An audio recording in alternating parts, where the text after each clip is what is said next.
آخر کار تیمور کو اس کی گناہوں کی سزا مل ہی گئی۔ ایمان کی وہ گولی جو اس نے تیمور کو کوما میں مارتی ہوئی چلائی تھی، اب تیمور کو ایک ایسی دنیا میں لے آئی تھی جہاں اس کی طاقت، غرور اور چالاکی سب مفلوج ہو چکے تھے۔ اب وہ صرف ایک معذور انسان تھا جو نہ چل سکتا تھا نہ سنبھل سکتا تھا، بس ایک وہیل چیئر پر قید اپنی برباد زندگی کو دیکھتا رہتا تھا۔ جب یہ خبر زارا تک پہنچی، اس کے دل پر جیسے قیامت گزر گئی۔ وہ پھوٹ پھوٹ کر رونے لگی، اپنی خالہ کے گلے لگ کر زار زار روتے ہوئے بولی، خالہ یہ سب میرے ساتھ ہی کیوں ہوتا ہے؟ میں تیمور سے سچی محبت کرتی تھی، مگر کبھی سوچا بھی نہیں تھا کہ وہ اس طرح بستر پر گر پڑے گا۔ تائی بیچ میں بولی، زارا بیٹا یہ تم کیا کہہ رہی ہو؟ زارا نے آنسو صاف کرتے ہوئے لرزتی آواز میں کہا، تائی آپ کا بیٹا اب کبھی نہیں چل سکے گا، وہ معذور ہو چکا ہے۔ یہ سنتی ہی جیسے تائی کے قدموں تلے زمین نکل گئی۔ وہ تو ہمیشہ تیمور کو فخر سے سر اٹھا کر چلتے دیکھا کرتی تھی۔ اسی لمحے وہ روتی ہوئی تیمور کے کمرے میں داخل ہوئی۔ ویل چیئر پر بیٹھا تیمور انہیں نظر آیا تو دل سے چیخ نکل گئی۔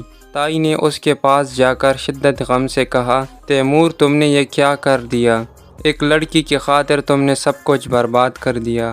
اپنی ماں، باپ، اپنی بیوی، اپنے بچوں، کسی کا خیال نہ آیا تمہیں۔ مگر تیمور جو اب بھی اپنے غرور کے ہول میں قید تھا، ٹھنڈی سانس لیتے ہوئے بولا، میں نے کبھی اپنے دل میں جھانکنا نہیں سیکھا، میں تو صرف اپنے ایمان پر قائم ہوں، مجھے جو چاہیے وہ میں حاصل کر کے رہوں گا۔ باپ جو کمرے میں کھڑا یہ سب سن رہا تھا، سخت لہجے میں بولا، بیٹا جو جھکتے نہیں وہ ٹوٹ جاتے ہیں اور تم ٹوٹ چکے ہو۔ لیکن تیمور کا غرور اب بھی قائم تھا۔ وہ بار بار کہتا جا رہا تھا، جو فیصلے میں کرتا ہوں ان پر قائم رہتا ہوں، مجھے ایمان چاہیے اور میں اسے حاصل کر کے رہوں گا، مجھے کوئی نہیں روک سکتا۔ ادھر ایمان اور بلال کے درمیان اب ایک خاموش خوبصورت سمجھداری پروان چڑھ چکی تھی۔ ایمان اب جان چکی تھی کہ بلال اس کا کس قدر خیال رکھتا ہے، اس کی حفاظت کرتا ہے۔ اس کے دل میں بلال کے لیے محبت نے گھر بنانا شروع کر دیا تھا، مگر جب بھی بلال لیلی سے بات کرتا، ایمان کے دل میں ایک ہلکی سی چبھن محسوس ہوتی۔